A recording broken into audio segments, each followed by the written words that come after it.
Hola, ¿qué tal? Bienvenidos a una emisión más de su programa Mira la Vida. Un placer estarlos acompañando en sus hogares. Yo soy Cristian Bernal. Así es, mi nombre es Mónica Moreno y como siempre es un gusto que nos acompañen el día de hoy, porque igual que todos los días tenemos muchos detalles interesantes, muchas cosas que ver y mira que mucho de qué hablar. Así es, tuvimos una entrevista con el director general del INA, Instituto Nacional de Antropología e Historia. ¿Quién es?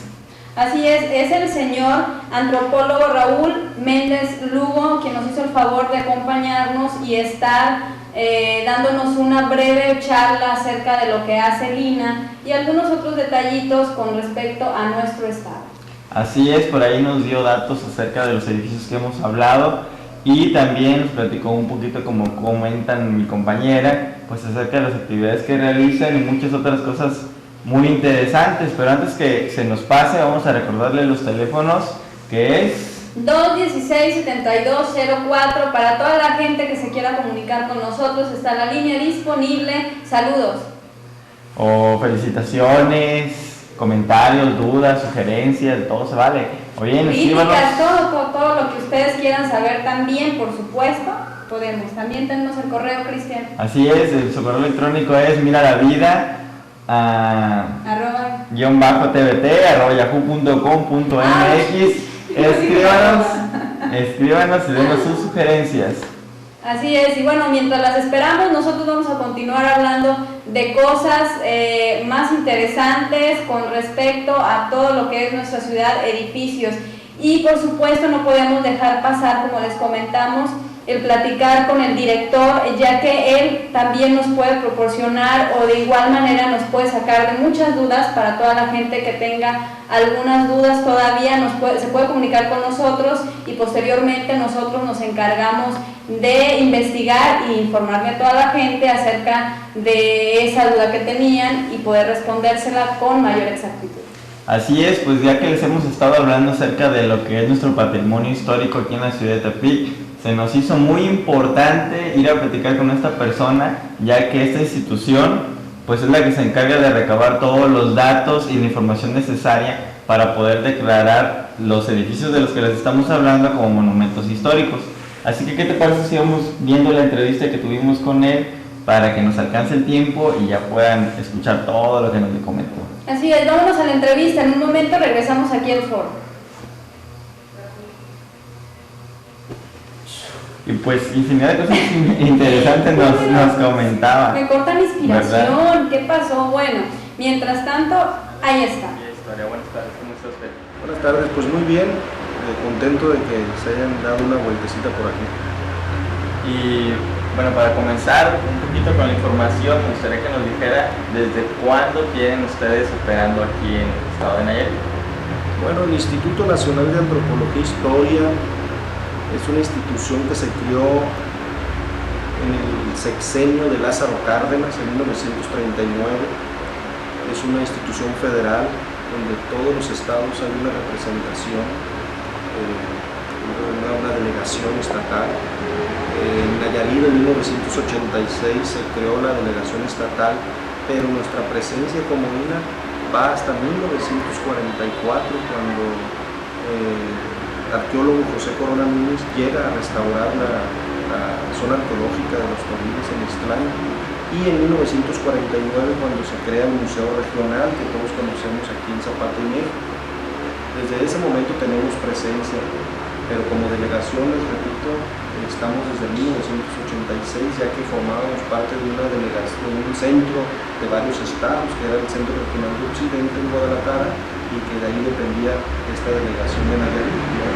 En el caso ya de ser un centro estatal, el INA es a partir del 86. Muy bien, y desde que estuvieron, desde que se organizaron aquí en el estado, ¿han estado en este edificio? No, hemos estado en el edificio del Museo Regional, ahí estaba la delegación, pero en 1994 adquirimos este edificio y nos cambiamos para acá. Es importante porque este edificio es un monumento histórico, igual que el Museo Regional. Este edificio de lejos 76. Estamos de regreso aquí en Mira la Vida y estamos platicando un poquito también acerca de un detalle que me pareció muy interesante el encontrarlo en internet, porque también podemos divagar en internet y encontramos información acerca de lo que es el INAH, a qué se dedica y entre algunas otras cosas. Fíjense que me pareció importante mencionar algunos párrafos que encontré con exactitud, las palabras que ellos dan a toda la gente, dan a conocer. Entonces los voy a leer un poquito nada más para que se den cuenta realmente de lo que tratan de decirnos.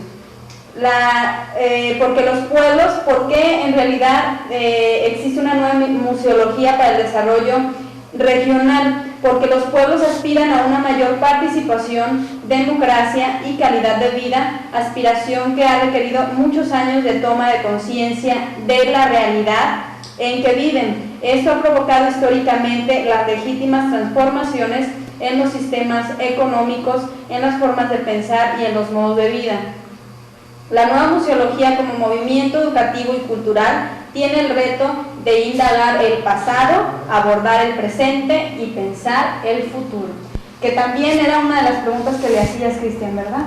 Así es, y pues para que nos quede más claro lo que nos estuvo comentando, vamos a seguir viendo la entrevista después Ustedes van a ver esto. de esas palabras que nos dijo nuestra compañera Mónica. Vamos a la entrevista. Vamos a verlo.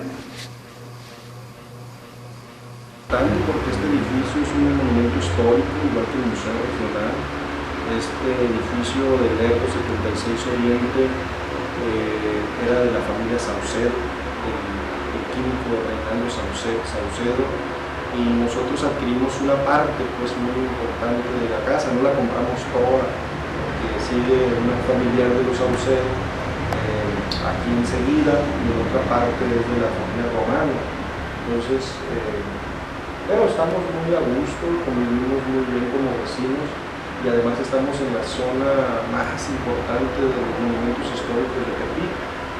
Todo el frente donde está aquí la Casa Fenelón, la antigua casa donde nació el arquitecto Rivas Mercado, que es la Fundación Cultural Medellín, y todas estas casas de donde vive la señora Micaela de León, hija de Juan de León, hacendado de los principios del siglo XX.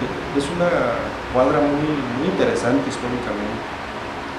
Órale, pues es muy interesante todo lo que nos platica. Y por ejemplo, ¿cómo hacen para o qué factores toman en cuenta para declarar un edificio monumento histórico? Sí, nosotros en Nayarit tenemos catalogados 1.497 edificios históricos repartidos en los 20 municipios. El municipio que tiene más monumentos es Tepic, con 257 edificios. El que le sigue pues, son los municipios del sur, como Jala, Aguacatlán, Amatlán de Cañas, Extrán del Río, Santiago, Escuintla, Caponeta. Son municipios con muchos edificios históricos, yo creo que con más de 100 edificios cada municipio. Nosotros hicimos un catálogo que sabemos que, de acuerdo a la ley, todo edificio que fue construido desde la presencia de los españoles en 1521 hasta 1900, esos edificios por ley son monumentos históricos. Lo que tiene que hacer el instituto es levantar los planos de las casas, edificios, acueductos, monumentos funerarios, puentes, haciendas, etc. ¿No? Todos estos son los 1497 monumentos históricos que tenemos en Nayarit, y los arquitectos hacen una descripción arquitectónica.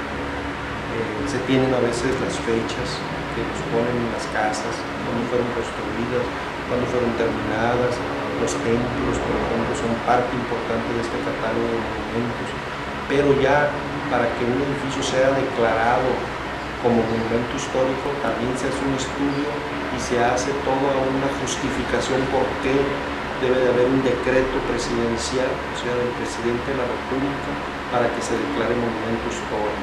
En nuestro estado, los únicos que están declarados a nivel presidencial es el conjunto. Este es su programa Mira la Vida, un placer que nos estén acompañando, y antes de que otra cosa suceda, quiero mandarle un caluroso abrazo y saludo a mi amiga Lorena, que nos está viendo por ahí en la casa de su novio. Y pues bueno, yo también no me iba a dejar, Cristian. Tengo unos saludos por acá para mi muy amiga Mari Castañeda, que se encuentra viéndonos, y le mando un saludo, un beso y un abrazo.